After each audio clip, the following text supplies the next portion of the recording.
မုံရီပါလုတ်တဲ့နီးပါရှင်အဓိကပါဝင်ပစ္စည်းကတော့ထိုင်းဆန်မှုန့်ဖြစ်ပါတယ်ဒါကတော့မုံရီပါမှာထဲလေးရှိတဲ့ပဲပြုတ်နနန်းပင်နှမ်းနဲ့စီစိမ်းတို့ဖြစ်ပါတယ်မုံရီဖြော်မဲခွက်ထဲမှာဆန်မှုန့်ကိုဟင်းညိုတောက်စုံနဲ့နှစ်စုံမှောက်မှောက်ထည့်ပါမယ်ပြီးရင်ရေနွေးနွေးလေးထည့်ပါမယ်အခုဇွန်းနဲ့ထည့်ပြပေးမယ်နောက်ပိုင်းမှာတော့လေဒီ rice cooker ခွက်တစ်ခွက်လုံးထည့်လိုက်ရမှာပါကလပဲမှုန့်ပစ္စည်းလေးထည့်တယ်ဆန်ကလေသူ့ကြီးကျွတ်ပုံဆိုရင်ကြမ်းကြမ်းကြီးကလပဲမှုန့်လေးထည့်လိုက်မှစားလို့ကောင်းတဲ့အကျွတ်ကိုရတယ်ဒီမှာမမီးပြဖို့မေ့သွားတာကစားထည့်ရမယ်နောက်ဂျင်းကိုညက်အောင်ထောင်းပြီးတော့ထည့်ပေးရပါမယ်ကျန်တဲ့ရည်တွေအကုန်ထည့်ပြီးတော့မုံရည်လေးပွားလာအောင်နိုင်ဝက်တနားကြီးနှက်ထားပေးရပါမယ်အချိန်ပြည့်တဲ့အခါမိုးလုံးမဲ့အိုးကိုအပူပေးတယ်အိုးပူမပူကိုမုံရည်လေးတောက်ပြီးစိုင်းကြည့်တယ်အဲ့တော့အိုးပူပြီးဆိုလို့ရှိရင်မုံရည်ကိုဖြန့်ထည့်ပါမယ်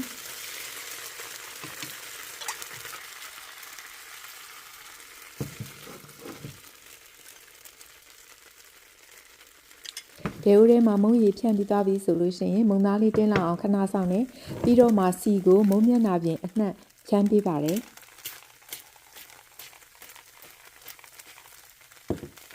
ပြီးလို့ရှိရင်ပဲပြုတ်ရဲ့နနံပင်နဲ့နှမ်းတို့ဖြူပေးပါမယ်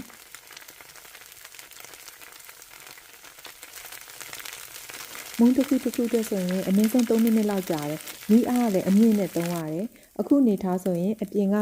အကာကျွတ်ကျွတ်ကလေးအတွင်းဘက်ကမတိမတာလေးပြောတယ်အဲ့အနေထားမှာဆေးပါမယ်နောက်တစ်ခုလုပ်တော့မယ်ဆိုတဲ့အခါတိုင်းမုံရည်ကိုအမြဲတမ်းနှံ့ဆက်အောင်မှွေပေးရပါမယ်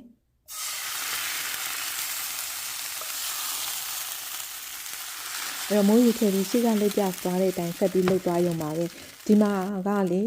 အိုးရဲ့အပူချိန်ရယ်မုံရည်ကပေါက်မပေါက်ဆိုတာရယ်ပြီးလို့ရှိရင်အိုးဖြန့်တာလေးရယ်အဲ့ဒီပုံမှာမူတည်ပြီးတော့ရလက်တွေကမတိမတာကွဲပြားတတ်ပါတယ်မမီးဖောက်တာလို့စားတယ်ဆိုရင်ဘေကင်ဆိုဒါလေးနည်းနည်းထည့်လို့ရှိတယ်အဲ့ဒါထည့်ရင်ဘာဖြစ်တယ်လဲဆိုတော့မုံကပို့ပြီးတော့ကျွတ်တယ်ပြီးလို့ရှိရင်ဒီမုံသားရဲ့အရောင်ကရွှေအိုရောင်ဘက်ကိုနည်းနည်းသွားတယ်အခုလိုဖြူပြဲပြဲလေးမဟုတ်တော့ဘူး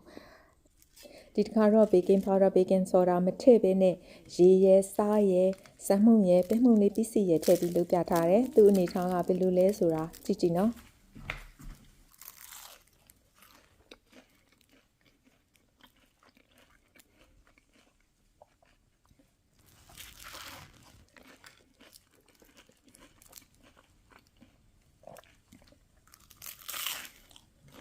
လမ်းသေးမှုလှူစားခြင်းနဲ့ဆိုခြင်းရင်တော့ခရမ်းချင်သီးတို့ကော်ဖီတို့ငရုတ်သီးစိမ်းတို့မဆလာတို့ထည့်လိုက်ရုံပါပဲ